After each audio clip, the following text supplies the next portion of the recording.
Greetings, mobile accomplishers. You heard me say that. That means I'm Dieter Bohn. You're at PreCentral.net, and we are participating in the third annual Smartphone Round Robin.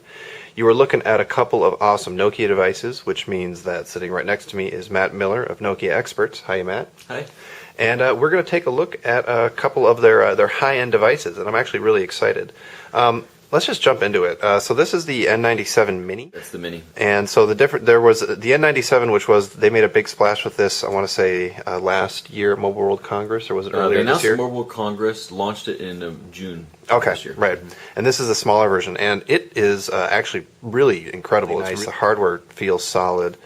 You'll notice it's kind of funny. They've got this lock switch instead of just a button and a physical thing, which is kind of funny. Yeah, and the first device that I saw that had that was the Nokia 5800, which was the first 5th edition touch device.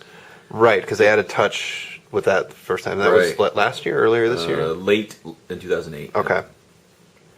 Yeah, people must like it. I mean, I guess once you get used to it, it's pretty convenient. Exactly. Once I get used to it, I really love it. Or you can just slide open the display. Oh, so if it's locked, you can just like on a Pre, just slide it open and there you go. So actually, you may have noticed here, it does this really cool angle on the hinge, and it pops up.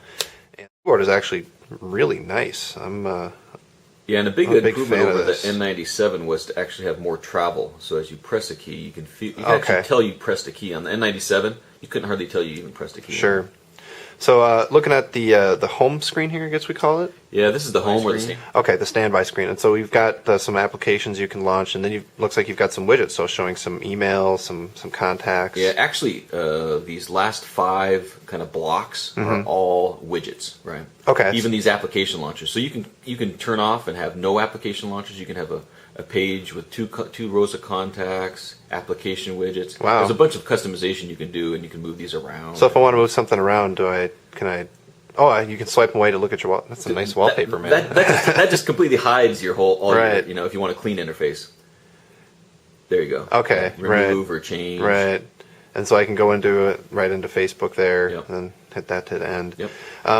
So this is actually, having an active home screen with widgets is something that I really miss being on the WebOS. You basically have a card open or you don't. Right. And so this is really convenient. Do you find that it's really to have, active widgets on a home screen? I do, and the way you can customize it, I mean, these apps that you see up top, I have 8 apps. Those are pretty much almost all the apps I really even use on a daily basis. So I pretty much live in the home screen, and other things are tappable too, right? So if you tap on the clock, it launches the alarm clock. You tap on the date, it launches the calendar. Okay, sure. Silent or whatever will launch your profile manager. So you can do everything from this screen, which is pretty useful. And then if you press that hardware button there, this goes into where all your apps are stored. Okay, so this is like a standard launcher. Exactly. Okay, and these are all customizable, right? Oh, so you can put stuff into folders and move stuff around. Right, and these are folders I created, and if you open some of them up, you can see all the. So what's this little icon up here? That means that something in that folder is running.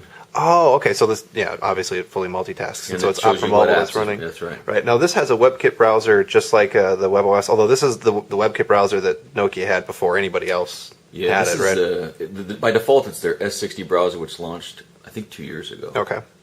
As you can see here, though, you're using Opera Mobile and Opera Mini. Yep, and it looks like you've got, and so we've got a resistive touch screen, but you can still, we won't have multi-touch, but you can go to different sites here. So we'll go to the full PreCentral, see how Opera Mobile handles that. That's interesting seeing you using the actual on-screen keyboard. You never use it? I never. Okay, all right, we'll do it the right way.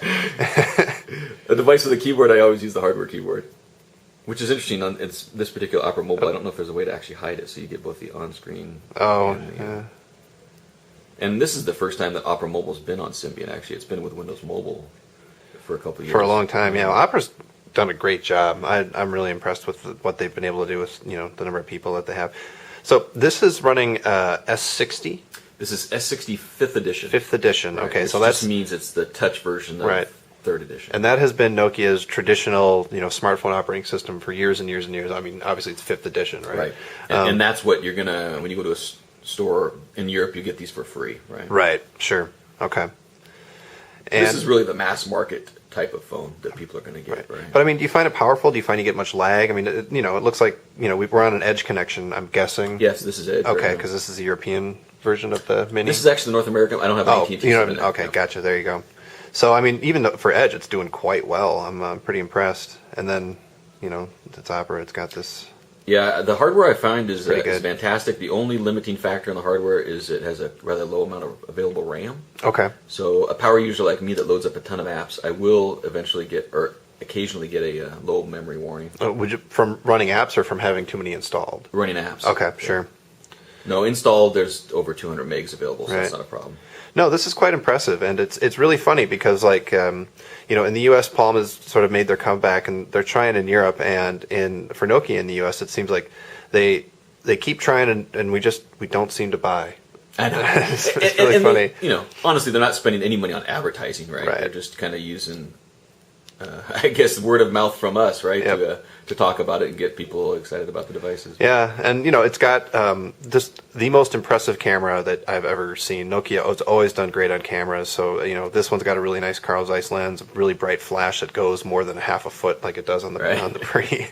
So this is great. Yeah, and that's my daily driver. Use this every day. Yep. Now this beast here is the N900. Right. And it is it runs a different OS. So Nokia's actually got two sort of high-end OSs that they're using, and so this runs Maemo, which is a Linux OS, and it's actually more like a tablet PC that has been shrunk down into a phone form factor. Right, and this is their first. They've had a few internet tablets before. This is the first one that actually has a phone functionality built into it. Okay, I see. And as you can see here, they've also in the past they've had. Getting apps on the Linux tablets was a problem. If you can see back on this page, on this main page here, there's quite a few apps on there that we've seen on S60, and now we see it ported over to the Linux distribution. So we get a lot more native apps and app support. So it looks like you've got an Ovi store, although I'm betting since this Maemo platform is so new, that's not. It goes to a web page saying coming soon. Okay, gotcha. I mean, these are just now rolling out. Now, help me out. How's the basic navigation here work? So it's taken me to a full screen. So there's the coming soon. So how do I go back to, say, a home screen on this N900? There's no easy way. Well, this browser is in full screens, right? So everything's controlled by the top left, right? Okay. So let me get out of the full screen here. I can't see that. I could stop that. Yeah. So everything's controlled by this little button up here. So tap on the left, right? And there's three different kind of navigation parts of this. Okay, right? so these are my running apps right now. Yes, right? this is the task manager, and it's a task visual manager. thumbnail task manager. Right, so this is actually a lot like Card View, but it's are these active in the background? Do you know? They sure look like it. Yeah. And so then if I want, I can close that app. Now I've got two. Okay, so there's that. It's kind of like the card manager on the Pre. A little bit. Yeah. Okay, so task manager. Right. So tap that up on the left again. Okay. This is where we just saw where is your loaded apps. Right, and then I saw that there's a more here to get you to a whole bunch of other apps that you've got installed. Okay, and I can just tap up there even though I don't see anything. Now, hey, what's up, Droid? Now when you're there, slide. This is the desktop. Oh wow! And there's 4 desktops that you can customize here. Okay, so you've got swipe around. Yeah, you've got active widgets here. I see Twitter. I see Facebook. And okay, you got little launchers. You got a calendar. Yep, that's another widget. That's really nice. There's all your bookmarks. Yep, bookmarks. And it's not that this is a bookmark screen; it's that you can put anything anywhere. Yes, that's great. You slide one more, you'll see there's a contact page. Hey, wow, look at that. That's really, and you got different wallpapers on each screen too. Every screen has a different wallpaper if you want. Yeah. So this thing always wants to be in landscape mode. Hey. As you can see, when you flip it to portrait, I've got it set up for phone. Only the phone goes right. in portrait. Yep. Now, there was something really interesting you showed me yesterday. I'm going to see if I can find it. I'm going to do some swiping here, see if I can get the navigation down. So this thing is also cool. So we'll go into My Contact, and we'll be dangerous. You might see my number. It's got call with Skype and Skype call. It does a lot of VoIP stuff, right? Like it's a total VoIP phone. You put it in there. That's really impressive. And it's right native in the phone app, right? So it makes it real easy to make those kind of calls. Very cool.